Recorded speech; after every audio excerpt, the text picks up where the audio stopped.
GMDA की हमारी 8वीं मीटिंग हुई है। जब से जीएमडीए का निर्माण हुआ है तब से रेगुलर मीटिंग्स हो रही हैं और हर मीटिंग में जो पिछला मीटिंग का एजेंडा होता है उसको हम बारीकी से विचार करते हैं, कितना काम हो गया और कितना अगले एजेंडे के लिए हमने प्रपोज़ किया है। तो सारे विषय वो ठीक से आज विचार हुए हैं। इसमें जो कुछ निर्णय लिए गए हैं, एक पहला निर्णय ये लिया गया है कि जो ईडीसी का पैसा है जो लाइसेंस के बाद हमारे पास आता है, अभी तक वो टाउन कंट्री प्लानिंग के माध्यम से और कंसोलिडेटेड जो फंड होता है स्टेट का उसमें जाता है, वहाँ से फिर विकास के नाते आवश्यकता के अनुसार यहाँ भेजा जाता है। लेकिन उसमें कई तरह के विवाद रहते हैं, कभी पैसा ज़्यादा इकट्ठा होता है कम आता है, कभी कम इकट्ठा होता है ज़्यादा आता है, डिमांड बनी रहती है।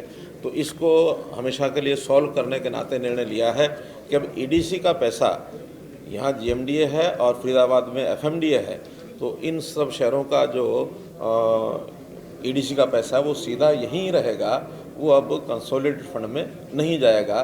तो इस साल से ही आगे ये व्यवस्था कर दी गई है। पिछला जो पैसा यहाँ से गया हुआ है उसका रिकंसाइल करके और वो जितना यहाँ का बनता है वो भेजा जाएगा। आज भी 150 करोड़ रुपया प्रदेश सरकार ने और रिलीज़ किया है यहाँ जीएमडीए के लिए। दूसरा एक जो रिसीट रेवेन्यू का है यहाँ का, वो stamp duty. Stamp duty local bodies के लिए 2% लिया जाता है जो रजिस्ट्रियाँ होती हैं। उसमें तय किया कि यहाँ फरीदाबाद के एरिया का जो स्टाम्प ड्यूटी है उसमें 1% सीधा जीएमडीए को आएगा और 1% अपने अपने एरिया का सीएमजी, अपना एमसीजी और एमसीएम यानी मानेसर और गुड़गांव जो उनका एरिया है उनका 1% उनको मिलेगा। और यही व्यवस्था फरीदाबाद में भी लागू होगी और ये पैसा भी सीधा आएगा। अब ये प्रदेश सरकार को नहीं जाएगा। एक ग्रे वाटर की जो प्लानिंग हमारी पहले से भी चल रही है, उसमें जितना भी पानी ट्रीटमेंट होता है उस ट्रीटमेंट का अभी तक 30% रीयूज़ होता है, लेकिन अब उसका टारगेट तय किया कि इसका 60% जो ग्रे वाटर है वो यहीं वापस रीयूज़ हो जाए, चाहे वो गार्डनिंग में हो, इरिगेशन में हो अथवा इंडस्ट्री में हो, ताकि उस पानी का उपयोग होगा तो रॉ वाटर उतना ही हमारा बचेगा। फिर हमारे ऑनगोइंग जो प्रोजेक्ट्स हैं, 4 प्रोजेक्ट्स जो पहले से चल रहे हैं, उमंग भारद्वाज चौक से द्वारका एक्सप्रेसवे, ऐसे ही हुडा सिटी सेंटर का जो जंक्शन है, अतुल कटारिया चौक है, महावीर चौक है, ये बहुत जल्दी यानी अगस्त तक ही तैयार हो जाएंगे और अगस्त के महीने में इनका सबका इनाग्रेशन हो जाएगा। जितने भी मास्टर ड्रेन्स हैं उन सब का भी सफाई कराई जाएगी और बारिश में जो जल भराव न हो, क्योंकि अब आने वाले 1 महीने के बाद बारिश का मौसम शुरू होगा, 1.5 महीने बाद, तो उस पानी यानी जल भराव का पूरा अभी से चिंता कर ली गई है और उसको भी ध्यान रखा जाएगा। ग्रीन बेल्ट्स में जो साइड में ड्रेन्स होती हैं उसको 1-1 फुट और गहरा किया जाएगा, सबको साफ किया जाएगा। रोड्स की इम्प्रूवमेंट खास करके सेक्टर 58 से 67 तक की जितनी भी डिवाइडिंग रोड्स हैं उन सब का इम्प्रूवमेंट जो है वो टाइमली सब किया जाएगा। आज इस अगले वर्ष का 2021-22 का बजट है वो भी रखा गया मीटिंग में और उसको भी हमने पारित किया है। टोटल जो है 1213 करोड़ रुपए का ये बजट है जो रिसीट्स होंगी और एक्सपेंडिचर का एक एस्टिमेट है 1848 करोड़ का है। तो ये लगभग 600 करोड़ का एक डेफिसिट है। इसको कहाँ से पूरा किया जाएगा, अगली बार जब रिवाइज बजट पेश करेंगे उस समय इसका खुलासा करेंगे। सिकंदरपुर चकरपुर का जो अरावली हिल्स का एरिया है उसमें एक नगर वन ये बनाया जाएगा और इसमें CSR की सपोर्ट ली जाएगी, पब्लिक की सपोर्ट से, और ये काम ये सारा कराया जाएगा। तो इसलिए आज बहुत से जो महत्वपूर्ण बैठक निर्णय लिए गए हैं, आने वाले 6 महीने के अंदर फिर से एक मीटिंग करेंगे ताकि उसमें ये सारे काम पूरे हो जाएं। ये सारे विभागों ने आश्वस्त किया है, गुड़गांव को एक अच्छी नई तस्वीर ये मिले, ऐसा सबका एक मानना है। यहाँ की जो सिटी बस सर्विस है वो अभी एक प्रकार से घाटे में चल रही है। उसके और विस्तार का एक स्कोप कहाँ कहाँ है, इसके ऊपर भी विचार करेंगे ताकि उसको दूसरे शहरों के साथ भी जोड़ा जाए। दिल्ली के साथ भी चल रही है, फरीदाबाद के साथ भी इसको जोड़ करके और इसको कैसे रेवेन्यू इसका बढ़ाया जाए, ये भी आज विचार किया गया। आज की बैठक में हमारे केंद्रीय मंत्री राव इंद्रजीत सिंह जी का भी उपस्थिति थी, इनका भी मार्गदर्शन हमको मिला है। सब लोगों ने मिल करके और GMDA के काम को कैसे आगे बढ़ाया जाए, इसका एक विचार किया गया। परमानेंट बॉडी ऐसा GMDA, लेकिन स्टाफ सारा टेम्परेरी है, मतलब सभी रीएम्प्लॉयड वहाँ हैं, सारे कॉन्ट्रैक्चुअल लोग लगाए गए हैं, उनकी वर्क एफिशिएंसी जो है वो बहुत वीक है, उतनी एफिशिएंट तरीके से वो काम नहीं कर पा रहे हैं। क्या GMDA को परमानेंट स्टाफ मिलेगा? देखिए, क्योंकि एक नई बनती हुई बॉडी है, उभरती हुई बॉडी है। पहला एक प्रयोग है हमारा हरियाणा में, हालांकि अब दूसरी डेवलपमेंट अथॉरिटी भी बन गई है फरीदाबाद की भी, तो हम इसका कोई भर्ती का सिस्टम ऐसा बनाएंगे ताकि इनकी आवश्यकता के हिसाब से जो पोस्ट क्रिएट की जाती हैं, अभी ये सारी पोस्टें जो है प्रदेश सरकार के ही दायरे में रखी गई हैं। आगे हो सकता है जैसे लोकल बॉडीज़ की भर्ती की जाती है, ऐसी इसकी भर्ती का नया सिस्टम बनाएंगे तो आवश्यकता अनुसार जितनी भर्ती होगी अपने आप कर पाएंगे। इसका एक विचाराधीन ये विषय है। पूरे प्रदेश में बिजली के बिल हैं वो लेकर आ रहे हैं क्योंकि सिक्योरिटी जो है वो दोबारा से और ली जा रही है। लोगों का ये कहना है कि कोरोना से नहीं है, खासतौर से इंडस्ट्री वाले डबल मारे करेंगे हरियाणा वाले। मेरी बात हुई है पावर डिपार्टमेंट में, तो अभी चूँकि 2 साइकिल्स का जो बिल है उसकी उतनी ही सिक्योरिटी लेने का प्रावधान ये बहुत पुराना है, क्योंकि काफ़ी वर्षों से सिक्योरिटी बढ़ाई नहीं गई थी, रिवाइज नहीं की गई थी, लोगों के बिल ज़्यादा आने लग गए।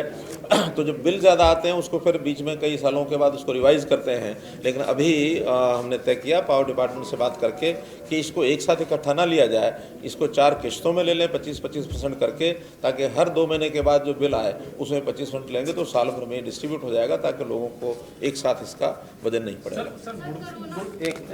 सर गुरुग्राम विकसित हो रहा है लगातार उद्योग, लेकिन पानी की व्यवस्था कैसे हो पाएगी? देखिए, पानी की आवश्यकता तो निरंतर जैसे जैसे विकास होगा वैसे वैसे बढ़ेगी।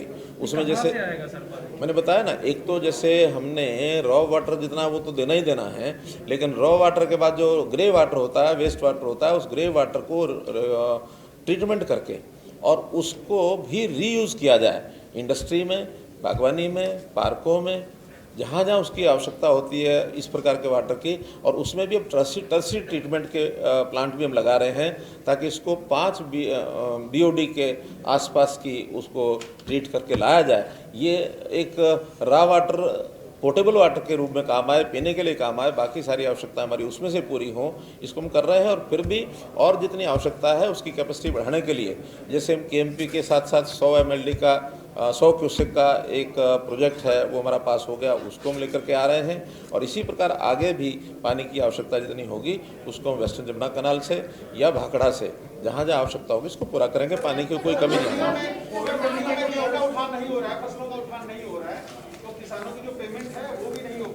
ऐसा कोई नहीं है। देखिए, इस समय तक मैं पूरा निरंतर उस पर नज़र रखे हुए हूँ, और कुछ जिलों के अंदर ज़रूर आड़तियों ने स्ट्राइक की हुई है, लेकिन उसमें गुड़गांव जिला नहीं है।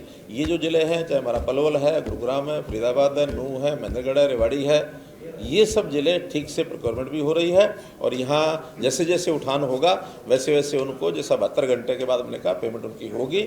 और किसी कारण से लेट होती है तो इस बार सॉफ्टवेयर में व्यवस्था कर दी है कि 9% का इंटरेस्ट किसान को साथ ही जाएगा, क्योंकि इस बार पेमेंट सीधी बैंक से किसान के खाते में जा रही है, बीच में कोई वाया मीडिया नहीं है। वाया मीडिया होने पर कई बार कठिनाई आती है, लेकिन इस बार सीधी क्योंकि किसान को जाएगी इसलिए उसको इंटरेस्ट समेत पेमेंट जाएगी अगर लेट हो। वैसे लेट होने का कोई कारण नहीं है।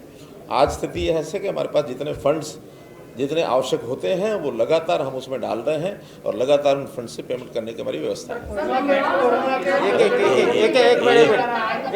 एक मिनट वो लेट वो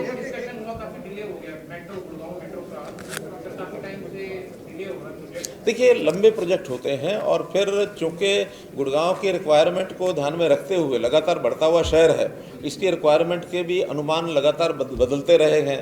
फिर कई प्रकार के मेट्रो के प्रोजेक्ट, RRTS है या रैपिड यानी मेट्रो है, तो ऐसे कई तरह के प्रोजेक्ट्स हैं, उनका सबका समन्वय बैठाना पड़ता है। और समन्वय बैठाने में फिर दिल्ली मेट्रो के साथ भी तालमेल करना पड़ता है। अब मोटे रूप से सारे प्रोजेक्ट तैयार हो गए हैं, सब फाइनल हो गए हैं, DPR उसके बना करके और केंद्र को भेजी जा चुकी है। अब बहुत जल्दी उसके ऊपर काम करेंगे। दिल्ली और नोएडा में कोरोना के चलते नाइट कर्फ्यू जैसी स्थिति आ गई है, तो क्या हरियाणा में भी कुछ स्टेप इस तरह के लिए जा रहे हैं, नाइट कर्फ्यू या लॉकडाउन जैसे? तो लगातार देखिए, लगातार नज़र रखी हुई है। कल भी प्रधानमंत्री जी ने देश के सभी मुख्यमंत्रियों के साथ वीडियो कॉन्फ्रेंस की है। रात को ही, कल शाम को ही हमारी लगभग 2.5 घंटे वीडियो कॉन्फ्रेंस चली है।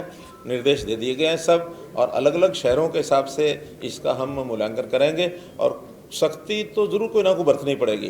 बहुत सी चीज़ें हमने लागू करने के लिए पहले ही कह दिया है कि सोशल डिस्टेंसिंग है, मास्क का प्रयोग है, सैनिटाइजेशन है, गैदरिंग कम करें, और स्कूलों को भी हमने विचार किया है कि जो प्राइमरी और मिडिल तक के स्कूल, ये 30 अप्रैल तक हम बंद कर देंगे। इसके बाद जैसी आवश्यकता होगी वैसा वैसा देखेंगे, लेकिन कुल मिलाकर के सामान्य जीवन अपना चलता रहे। एकदम पैनिक क्रिएट न किया जाए, जैसे प्रारंभ में पिछले साल हो गया था। मार्च और अप्रैल में कितना पैनिक फैला था। पैनिक ना फैले, व्यवस्था में सारी चीज़ें, चाहे वो प्रिवेंटिव हैं चाहे वो क्यूरेटिव हैं, उसके अंदर इंजेक्शन यानी ये जो हमारा वैक्सीनेशन है, वैक्सीनेशन का भी हमारा प्रयोग चल रहा है। लगातार हमारी जो उसका एक्टिव पेशेंट्स हैं उसका भी हम कर रहे हैं, पहचान कर रहे हैं, उनका इलाज भी ठीक से चल रहा है। इस बार ज़्यादातर पेशेंट्स अपने घरों में ही उनको आइसोलेशन किया जा रहा है। हॉस्पिटल में आने की आवश्यकता बहुत ज़्यादा नहीं महसूस की जा रही। फिर भी हॉस्पिटल में भी हमारी पर्याप्त व्यवस्थाएं हैं।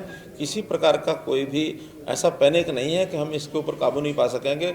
मुझे पूरा भरोसा है कि हम इन सारी व्यवस्थाओं से जैसे पहले काबू पाया था, फिर से हम काबू पा लें। सर, गुड़गांव बड़ा औद्योगिक क्षेत्र बनता जा रहा है, उसके बावजूद सेक्टर 37A को सेक्टर 37B जो कि अपना इंडस्ट्री एरिया है, उसमें अभी भी सड़कों और जो सीवर की लाइन की समस्या है वो वहीं की वहीं 10 पर बस है, पर उसकी तरफ कोई नहीं ध्यान दे रहा है। सीएम विंडो में भी कई बार काफी सालों से गुहार लगाई गई है, तो अभी तक उस चीज पे कोई निर्णय नहीं। देखिए, कोई पर्टिकुलर एरिया की जानकारी आपने मुझे दी है, मैं अभी यहाँ के अधिकारियों को बता दूंगा कि सेक्टर 37A की कोई पर्टिकुलर व्यवस्था अगर खराब है तो हम ठीक करेंगे। लेकिन ओवरऑल गुड़गांव के जितने प्रोजेक्ट्स लगातार मैं तो 5 साल से देख रहा हूँ, एक गति से आगे बढ़ रहे हैं। और ये डेवलपमेंट के प्रोजेक्ट जो होते हैं कोई एक दिन में नहीं बनते हैं, उसकी स्पीड धीरे धीरे बनती है, और एक पर्याप्त स्पीड। जैसे हमने GMDA में काम कराया, पिछले साल भी 450 करोड़ रुपए का निर्माण कार्य कराया है। इस बार उसका प्रोजेक्ट उन्होंने 800 करोड़ रुपए का रखा है। 800, 700, 800 करोड़ रुपया एक साल में किसी एक शहर में काम होना ये मायने रखता है। तो उसमें चाहे रोड्स हैं, चाहे सीवरेज की व्यवस्था है, चाहे फ्लाईओवर्स हैं, चाहे अंडरपास हैं, लगातार बन रहे हैं। आज भी जो प्रेजेंटेशन में हमको ये सारे प्रोजेक्ट्स दिखाए गए हैं, बहुत जल्दी वो, जैसे मैंने बताया, अगस्त सितंबर तक पूरे होने वाले हैं। और नए प्रोजेक्ट्स भी बहुत से बताए गए हैं जो आगे बनने वाले हैं। Thank you.